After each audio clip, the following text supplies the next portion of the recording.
Hello students, इस video में हम क्लास 8th का सब्जेक्ट इंग्लिश के लेसन 17 द स्कूल बॉय के क्वेश्चंस का आंसर देखेंगे। चलिए स्टार्ट करते हैं। फर्स्ट क्वेश्चन है answer the following questions. Question A, find 3 और 4 words phrases in stanza 1 that reflect the child's happiness and joy. इसका मतलब हुआ जो स्टेंजा है, जो पहली पोएम की जो पहला जो छंद है उसमें से हमें 3 और 4 3 या 4 शब्द या वाक्यांश, जो फ्रेजेस हैं उसको वाक्यांश बोलते हैं, उसमें हमें देखना है that reflect the child's happiness and joy, कि उसमें वो कौन सा स्टेंजा है जिसमें बच्चे की खुशी को दर्शाता है, जो रिफ्लेक्ट करता है कि बच्चा खुश है। तो इसका आंसर है answer A, the words phrases are, first है love to rise. Love to rise यानी कि उसे सुबह उठना पसंद है, उठना पसंद है।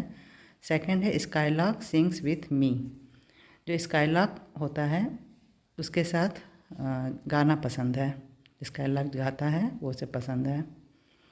स्वीट कंपनी, और जो अच्छी संगति होती है, स्वीट कंपनी मतलब जो अच्छी संगति होती है वो उसे पसंद है बच्चे को।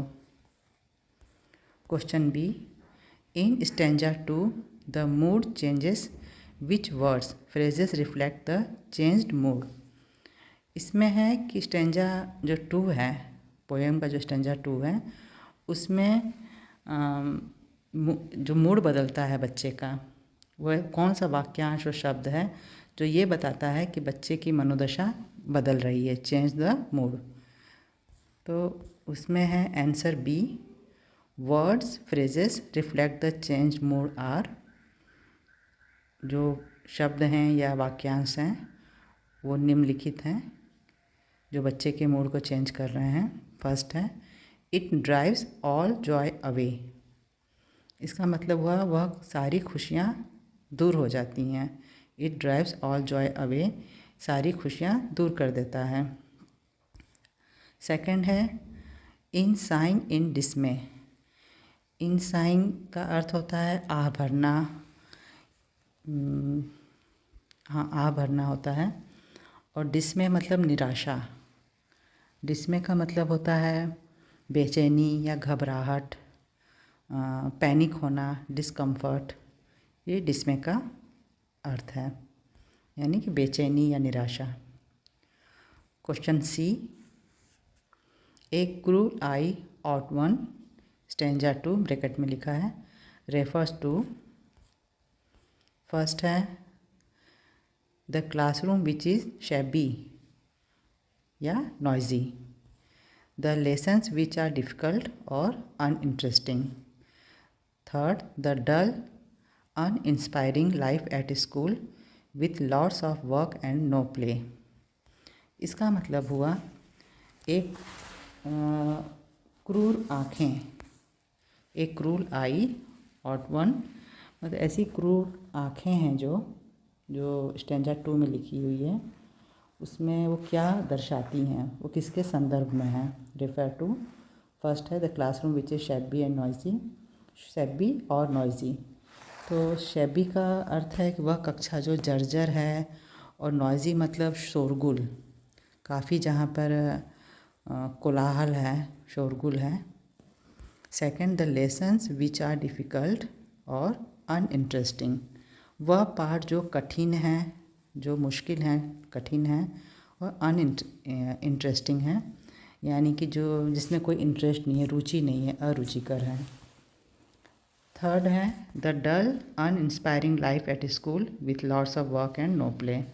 स्कूल में वो ऐसा नीरस, डल मतलब नीरस होता है, और अनइंस्पायरिंग मतलब उदासीन, जिसमें कोई इंस्पिरेशन ना हो। Life at school with lots of work and no play, उदासीन है, बहुत सारा काम है और कोई खेल नहीं है। विथ लॉट्स ऑफ वर्क यानी बहुत सारा काम है, एंड नो प्ले, और कोई खेल नहीं है। तो इसका आंसर क्या है क्वेश्चन सी का? थर्ड वाला है the dull uninspiring life at school with lots of work and no play, ये इसका आंसर है। Question D, why can not a bird be joyful in a cage. इसमें पूछा गया है कि एक पक्षी पिंजरे में जॉयफुल यानी कि आनंद में, खुशी से क्यों नहीं रह सकता है। कोई पक्षी है, उसे आप पिंजरे में रखे हैं तो वो खुश क्यों नहीं रहता है, वो कैसे खुश रहेगा, तो वो क्यों नहीं खुश है, ये पूछा गया है। तो इसका आंसर है a bird flies in the sky and is happy, if he is locked in a cage he can not be happy. एक पक्षी है, वह आकाश में उड़ता है, पक्षी आकाश में उड़ते हैं ना, और वो खुश रहते हैं, लेकिन यदि उसे हम पिंजरे में बंद कर देते हैं तो वह खुश नहीं रह सकता, वो खुश नहीं रह सकता है। अब है वर्ड पावर का पोर्शन। इसमें है find the antonyms of the following words from the poem. ये जो नीचे वर्ड दिए हैं इनका एंटोनिम्स पोएम में ही है। एंटोनिम्स मतलब विलोम शब्द, अपोजिट वर्ड। तो फर्स्ट है शोर।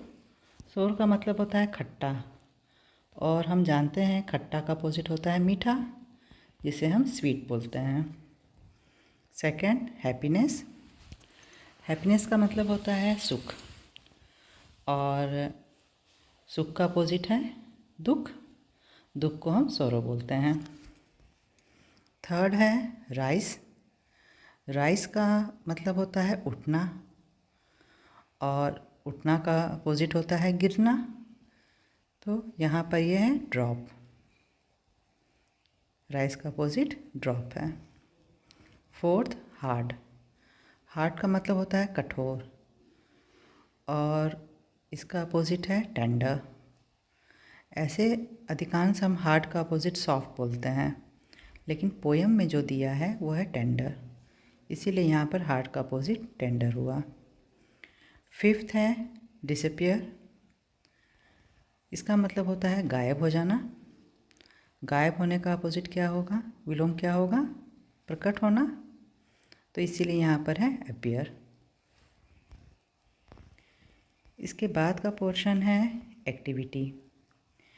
एक्टिविटी में है vacation is a time for fun and relaxation for all of us. Right a paragraph on how would you like to spend your vacations. इसका मतलब हुआ छुट्टियां हम सभी के लिए मनोरंजन और आराम का समय है। आप अपनी छुट्टियां कैसे बिताना चाहेंगे, इस पर एक पैराग्राफ लिखना है। इसे आपको स्वयं करना होगा, डू इट योर सेल्फ। जैसे कि आप अपनी छुट्टियों में अपने ग्रैंड मदर या दादी नानी के यहाँ जाना पसंद करते हैं, या कहीं घूमने जाना पसंद करते हैं, वो लिखना है। इसे आप स्वयं करेंगे, do it your self. Thank you students, you all have a wonderful day.